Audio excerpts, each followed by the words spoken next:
Assalamualaikum. Kenapa harus RDJ? Kenapa harus Robert Downey Jr.?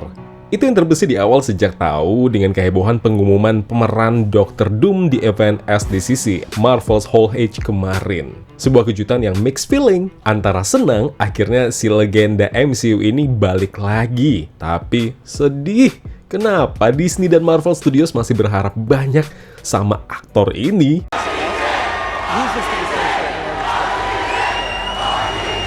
No, bukan tidak suka dengan RDJ, I love him so much. Tapi bukankah ini langsung menyita prasangka kita? Apakah semua ini karena olok-olokan dan kerugian yang terulang kali terjadi dari beberapa proyek yang sudah dirilis beberapa tahun belakangan ini?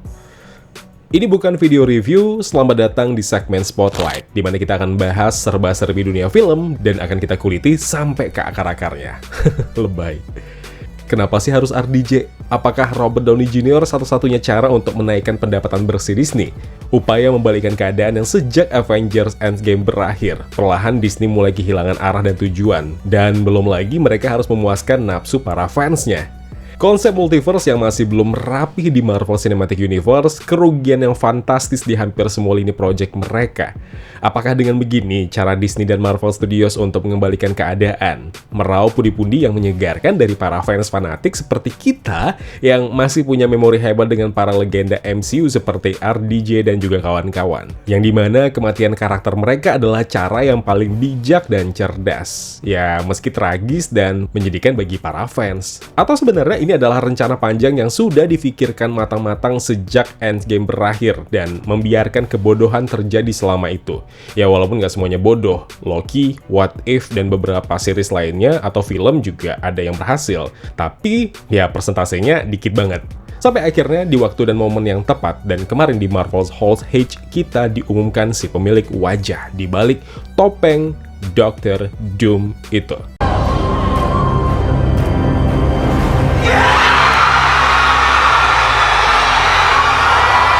Jujur, masih belum bisa nerima sih sampai saat ini, dan ini kusebut konyol. Oke, baiklah, jika dia masih disebut Tony Stark yang berakhir jadi Dr. Doom. Dalam komik Marvel, itu emang pernah terjadi. Dr. Doom jadi Stark, dan Stark jadi Dr. Doom. Oke, garis bawahi, Dr. Doom jadi Tony Stark, dan Tony Stark jadi Dr. Doom. Ada beberapa referensi komik yang bisa dibaca, dan sejauh ini ada 4 yang aku tahu. Silahkan ditambah saja kalau kalian ada tahu sesuatu. Yang pertama adalah Infamous Iron Man. Dalam seri ini, Victor Von Doom atau Dr. Doom mengambil alih peran Iron Man setelah hilangnya Tony Stark.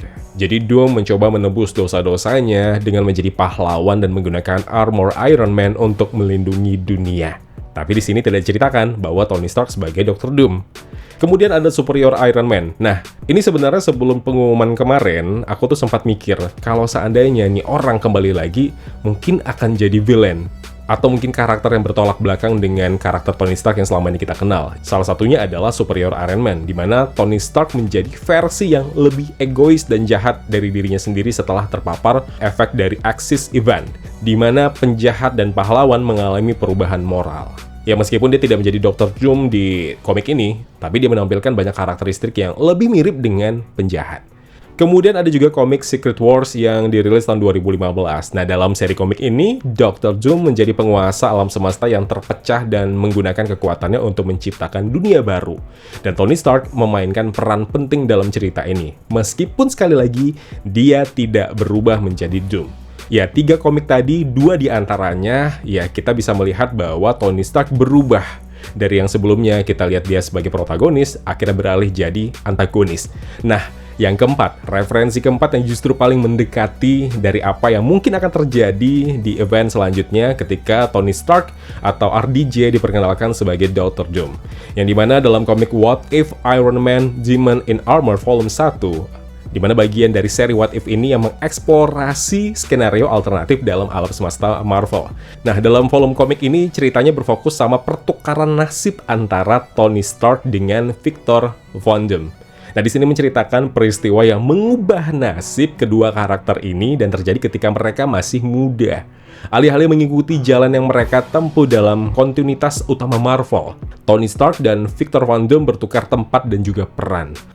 Ya seperti itulah kira-kira jelasnya. Referensi dari komik keempat ini lumayan mendekati dengan apa yang mungkin saja terjadi ketika nanti Tony Stark akhirnya berubah jadi Dr. Doom.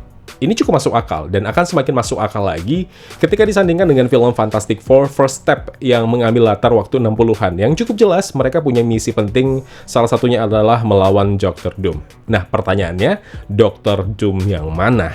Kalau diambil kesimpulan, berarti Dr. Doom itu ada dua.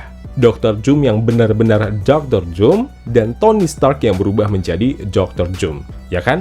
Jika memang demikian, berarti pengumuman kemarin sebenarnya untuk menyatakan peran RDJ masih sebagai Tony Stark di alternate universe, namun akhirnya berubah jadi Dr. Doom. Dan yang belum terjawab, berarti Dr. Doom sebenarnya ada. Siapakah dia? Apakah aktor-aktor yang selama ini tercium desas-desusnya akan memerankan Dr. Doom yang seperti diisukan?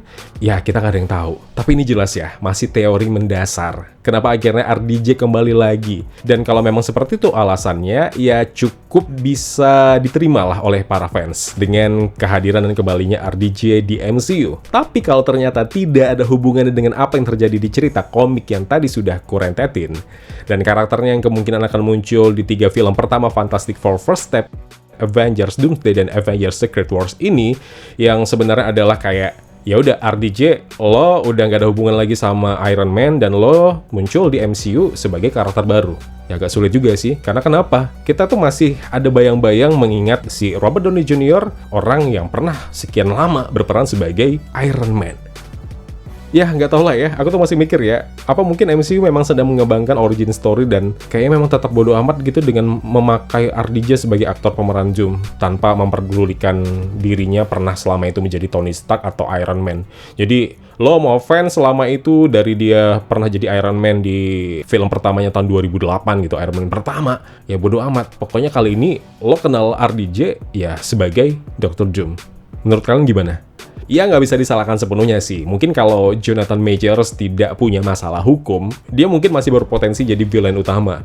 Atau mungkin masih dengan teori liar kita semua kalau sebenarnya rencana ini sudah difikirkan pas setelah event Endgame berakhir. Mengingat Russo Brothers pun ikut kembali menggarap Project Avengers ini. Gimana menurut kalian? Ada pendapat tentang ini? Share aja di kolom komentar, like video ini kalau suka, share video ini sebanyak-banyaknya ke teman-teman kalian biar kita bisa diskusi sama-sama di sini. Jangan lupa subscribe channel ini biar bisa tembus 100.000 lah tahun ini ya. Amin. Zain pamit. Wassalamualaikum. Ya kawan-kawan, terima kasih telah menonton video Spotlight ini. Jangan lupa klik tombol like-nya kalau kalian suka, klik tombol dislike kalau tidak suka. Klik juga tombol subscribe dan bel notifikasinya biar nggak ketinggalan review-review film terupdate lainnya. Kalau gitu aku Zain pamit undur diri. Terima kasih, jaga kesehatan, tetap positif, dan jangan lupa bahagia.